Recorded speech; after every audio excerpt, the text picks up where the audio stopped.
Hey, everybody, welcome to this special segment of Small Town Underground. We are joined today by Garland Favorito from Voter, Georgia, who has been down to the Capitol. Obviously, I don't need to tell you who he is or who Voter, Georgia is, and what revelations that we've had dropping the last few weeks with Fulton County, and we're knee deep in the legislative session here in Georgia. So we wanted to bring Garland on and share a couple things.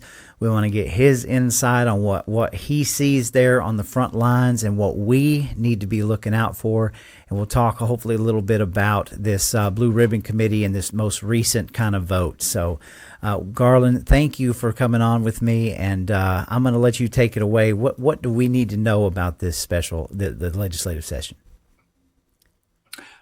Well, Roy, I think the first thing that we ought to talk about is that we have filed and submitted our Voter GA system security recommendations.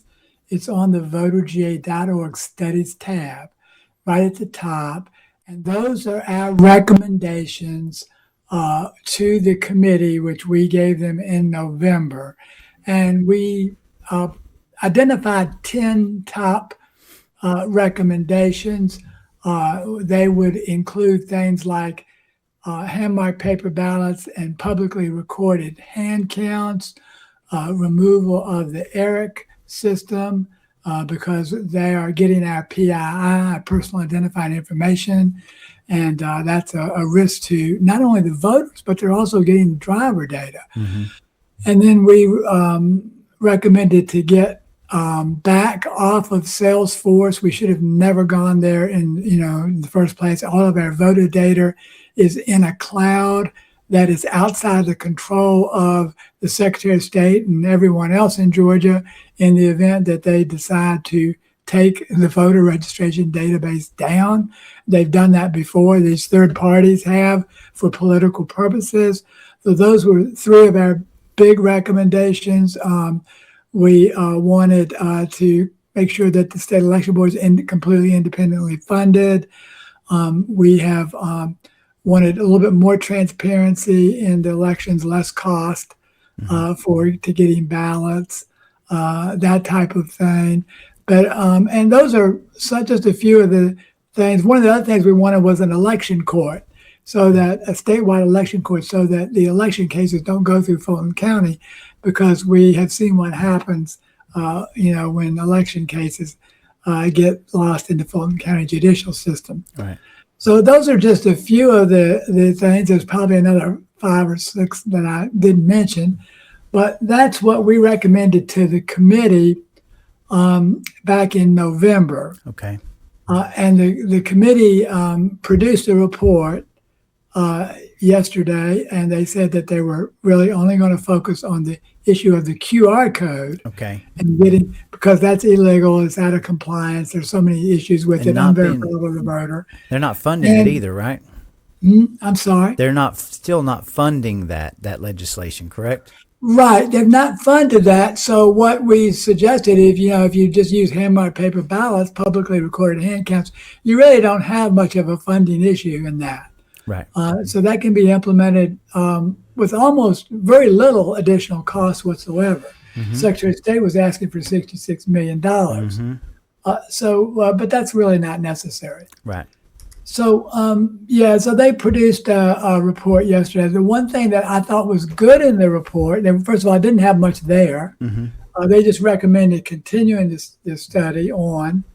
And the one thing that I thought was interesting was that they recommended hand counting the ballots for any time a QR coded ballot is going to be used, rather than to accumulate those from unverifiable selections that are hidden in that QR code. They said that for it to be the official results for those QR coded ballots have to be hand counted, and that that right now those QR code ballots are used for all in-person voting. Right.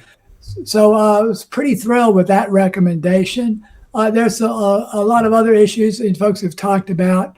More work needs to be done. They had a committee substitute bill yesterday that they were going to discuss in the hearing at 3 o'clock, but they decided they're in the House Government Affairs Committee to cancel that and come back with it after they've made some more adjustments to the bill. Okay.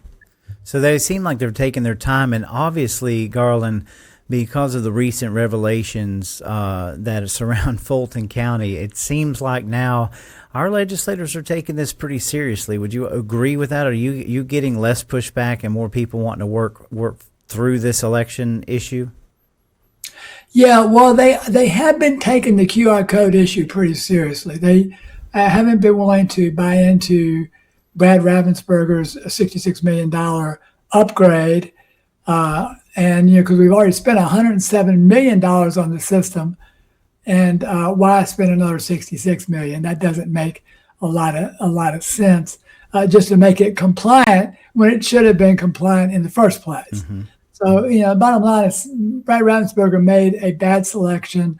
We warned him before he ever became Secretary of State not to buy a QR coded voting system, right, and to pick something else. All the vendors have other solutions, yeah, but that's the one he went with, and now he's got a vested interest in sticking with it. He doesn't want to really admit that was a mistake. Mm-hmm.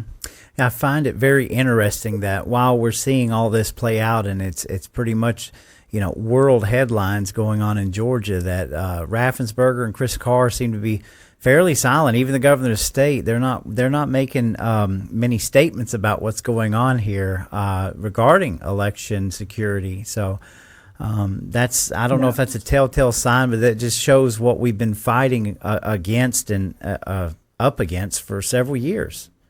Well, all three of them have been very quiet since the FBI raid to pick up all the Fulton County 2020 election records.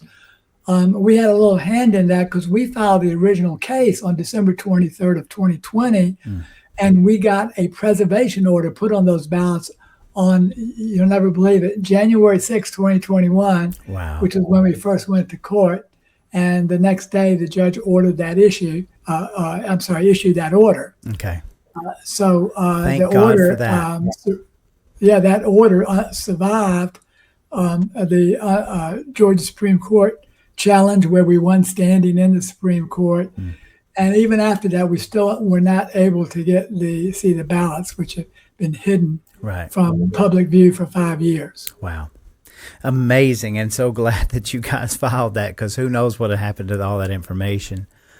So right now, as we sit, you said they've sort of tabled this bill that they were looking at. The recommendations are in. Where do you see us going in the next couple of weeks as far as the legislative session? Do you think, last year we ended sign die with a paper ballots bill. Will you think that might be brought up again, or do you think that we're going to just kind of end this the same place and just trying to inch along?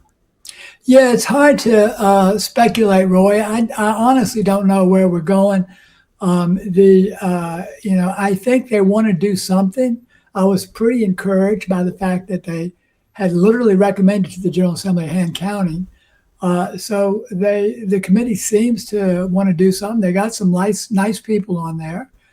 And I'm going to give them the benefit of the doubt until I see what else comes out of there. There's I'm sure that it's not going to be as comprehensive as what all of our supporters want, but at least we want to address this QR code issue for upcoming elections. I would prefer to address it for the primaries, but they're looking at the general election, which is still in November. Right. Okay. And just one more question. What should the viewers out here, what should they be kind of really watching moving forward? Is there anything that you've got on your radar that we need to communicate to the people that normally wouldn't see this? Like, hey, this is what you need to be looking out for. Sure. Okay. So the two bills we're supporting is Senate Bill 303. That's the publicly recorded hand count bill. With hand-marked paper ballots. Colton Moore introduced it. It's now being carried by Greg Dolezal and Steve Gooch. They're the sponsors, and they're both running for lieutenant governor, so that's a good thing. Yes. And then the other bill we like a lot is HB 215, Martin Montahan's bill, and that is going to remove ERIC, which is their because they're receiving the personal identifying information for all Georgia voters and all Georgia drivers, crazy enough. And that's a partisan organization. They turned around, Soros funded, they turned around and gave it to the information to CEIR, Center for Election Innovation Research, and that's the Zuckerberg funded organization. Both highly partisan organizations. They don't need our personal identifying information.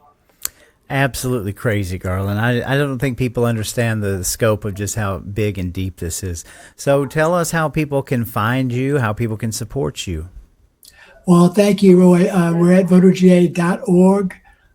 You can find all the information out there. We'll have the press release out there in just a couple of minutes after this ends. And that's for the bill that we're talking about, and the as well as the committee recommendation.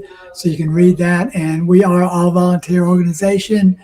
As you know, Tamara and I do not take salaries from VoterGA. It's the deductions are tax deductible, and they all go into legal expenses to fight for election integrity in the state of Georgia. Absolutely. And if nothing else, folks, you need to sign on. Even if you can't donate, even if you can't become a volunteer, you need to sign on to these newsletters because, man, they are absolutely up to date with the most pertinent information about election security. And Garland, we appreciate you stopping by and giving us an update, and we'll be sure to talk to you soon. Anytime, Roy. Thanks for having me. Thank you.